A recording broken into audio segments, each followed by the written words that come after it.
Article d'Alice Miller. Les raisons trouvables. 1er mars 2006. Surmonter les séquelles de la maltraitance. À peu d'exceptions près, presque tout le monde a grandi avec des punitions corporelles. Cela veut dire avec la peur et la rage qui restent longtemps inconscientes, car l'enfant doit supprimer ses émotions afin de maintenir l'amour pour ses parents, sans lesquels il ne pourrait survivre.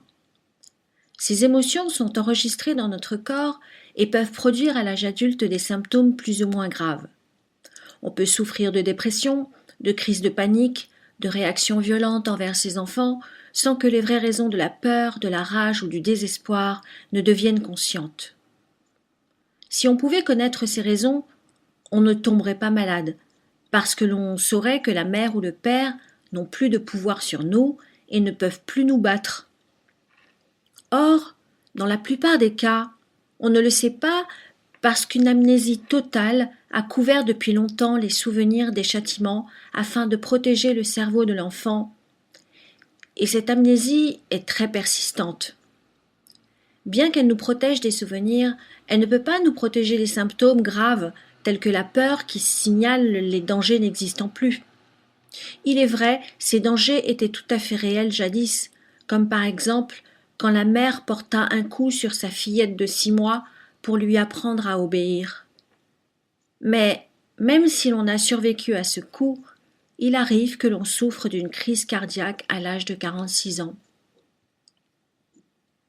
Alors, on se laisse soigner par les médicaments pendant des années, sans que personne, ni la souffrante ni le médecin, ne se pose la question « Mais où est le danger que le corps ne cesse de signaler ?» Le danger est caché dans l'histoire de l'enfance, où toutes les portes qui nous ouvriraient cette perspective semblent hermétiquement fermées. Personne ne cherche à les ouvrir, bien au contraire, nous faisons tout pour ne pas nous confronter à notre histoire avec la terreur insupportable qui nous a accompagnés pendant des années. Comme il s'agit des années les plus vulnérables, les plus impuissantes de notre vie, on ne veut plus jamais y penser. On ne veut pas sentir cette impuissance, et en aucun cas on ne veut se rappeler de l'atmosphère qui nous a entourés quand on était petit et à la merci des gens avides de pouvoir. Cependant, c'est justement ces années qui influent sur le reste de notre vie. Et c'est justement cette confrontation qui nous offre les clés permettant de comprendre nos crises de panique, nos hypertensions, notre hypertension, nos ulcères, nos insomnies et malheureusement notre rage apparemment inexplicable contre un petit bébé qui crie.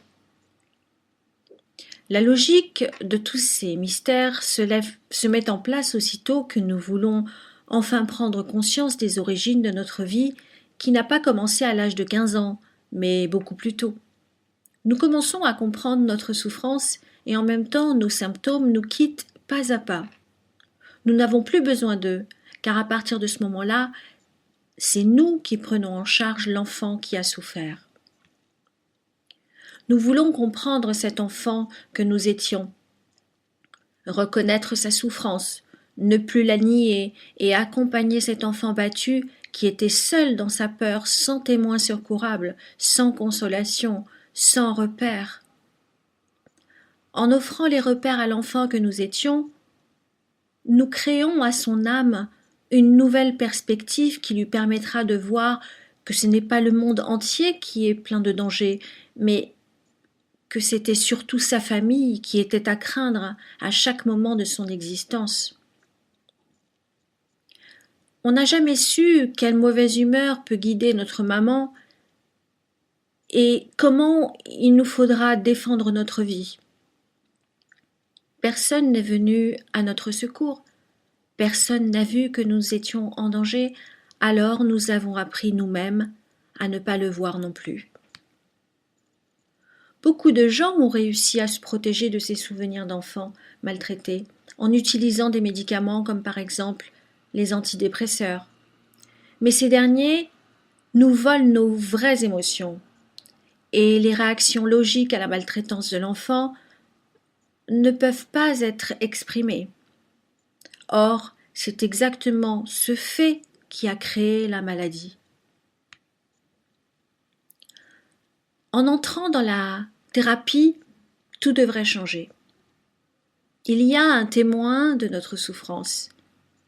Il veut savoir ce qui nous est arrivé et il veut nous aider à l'apprendre, à se libérer de la peur d'être à nouveau humilié, battu, maltraité.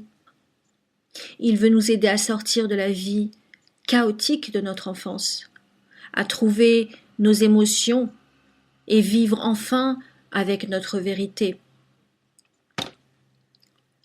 C'est avec l'aide de ce témoin que nous pouvons quitter le déni et obtenir notre honnêteté émotionnelle. Qui cherche à faire une thérapie et pourquoi? En général, les femmes qui se sentent en situation d'échec avec leur enfant. Elles sont souvent dans une dépression qu'elles ne reconnaissent pas comme telle. Les hommes viennent plutôt à la demande de la partenaire avec la peur d'être abandonnés ou quand ils sont déjà dans une situation d'abandon. D'habitude, on rencontre chez la majorité des personnes l'idéalisation totale envers leur enfance, ou la justification des punitions reçues, ou bien un récit de cruauté raconté sans la moindre émotion, sans sentiment. On attend de la thérapie la résolution de tous les problèmes présents et une amélioration du bien-être, sans sentir en aucun cas les émotions profondes qui sont craintes comme le plus grand ennemi. L'industrie pharmaceutique répond à ces besoins en offrant différents moyens comme par exemple le Viagra contre l'impuissance ou bien les antidépresseurs pour surmonter la dépression. Une grande partie des thérapeutes offrent des thérapies comportementales pour combattre les symptômes des patients sans chercher leur signification et leur cause, parce qu'ils sont persuadés qu'elles sont introuvables. Pourtant, dans la plupart des cas, elles le sont, mais elles sont toujours cachées dans l'enfance, et rares sont les personnes qui veulent la confronter.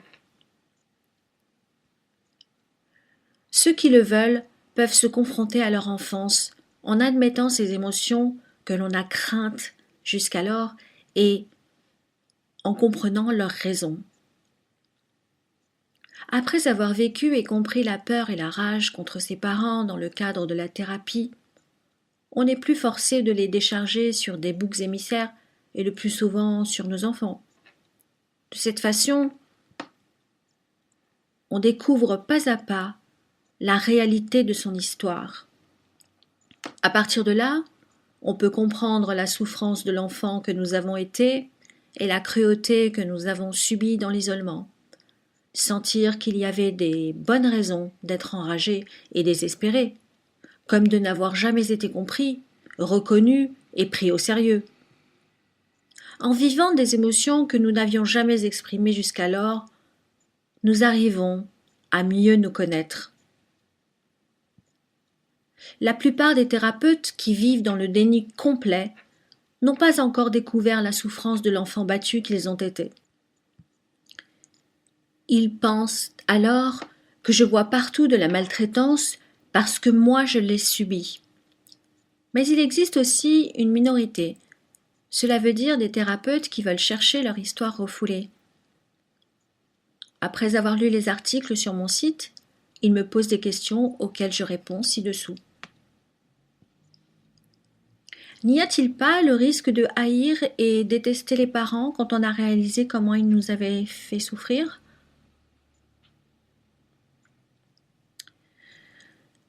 Il faut dire que, dans beaucoup de cas, il serait absolument nécessaire de se débarrasser d'un sentiment qui est toxique et destructeur. Pourquoi devons-nous être fiers de la capacité à aimer les gens qui nous ont maltraités ?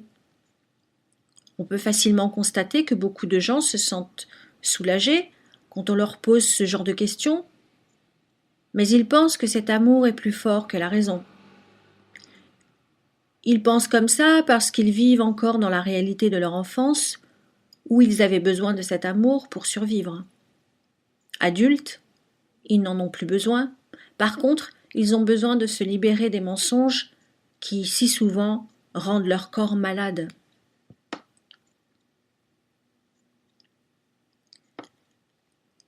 Est-ce que le fait de comprendre les raisons des comportements cruels de nos parents nous apporte un soulagement dans notre souffrance ou nos maladies?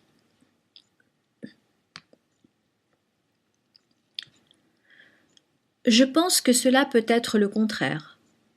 Enfants, nous tous avons essayé de comprendre nos parents et nous continuons de le faire toute la vie. Malheureusement, c'est exactement cette compassion envers les parents qui nous empêche souvent de comprendre notre propre souffrance ou l'a totalement négligée comme l'ont fait nos parents.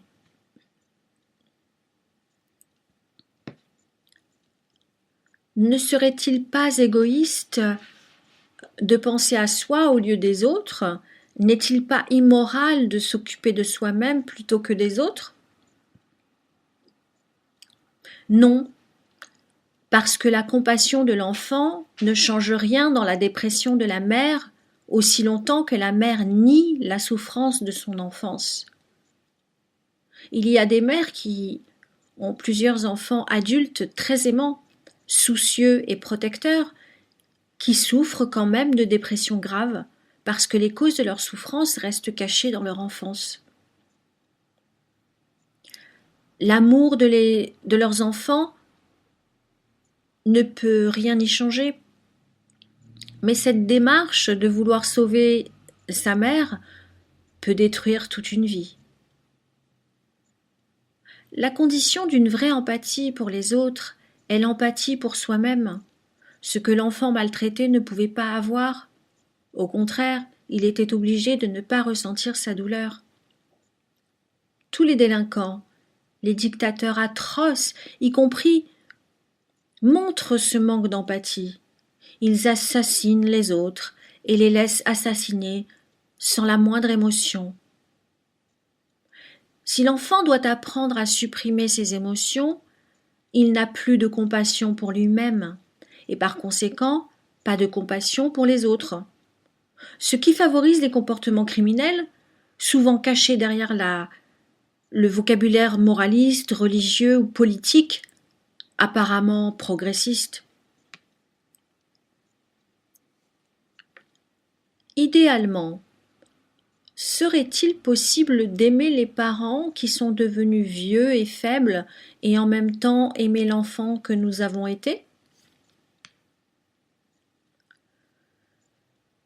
Si quelqu'un nous attaque dans la rue, avons-nous besoin de l'embrasser et de le remercier pour les coups? Mais les enfants le font presque toujours avec leurs parents, car ils ne peuvent pas se priver de l'illusion d'être aimés par eux.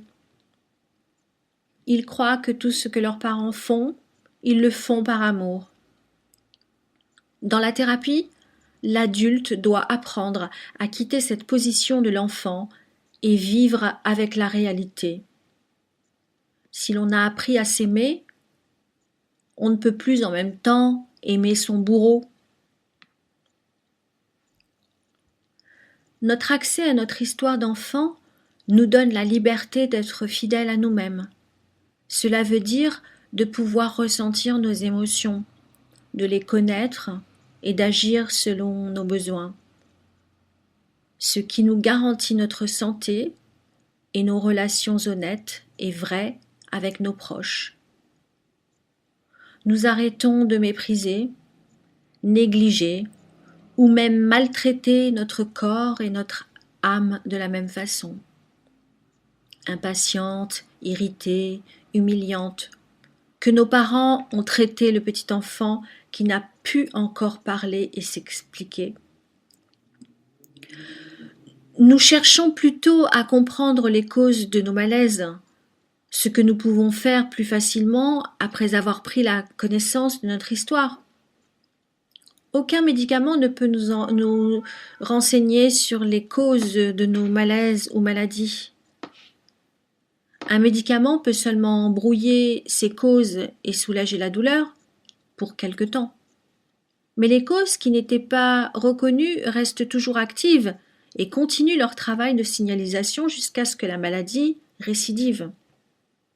Et elle sera traitée par les autres remèdes qui, eux aussi, négligeront les raisons de la maladie. Pourtant, ces raisons ne sont pas introuvables si la personne malade s'intéresse à la situation de l'enfant qu'elle a été. C'est cet intérêt qui lui permettra non seulement de vivre ses émotions, mais aussi de les comprendre. Il est bien entendu que je parle ici des médicaments qui suppriment les émotions et en même temps les souvenirs.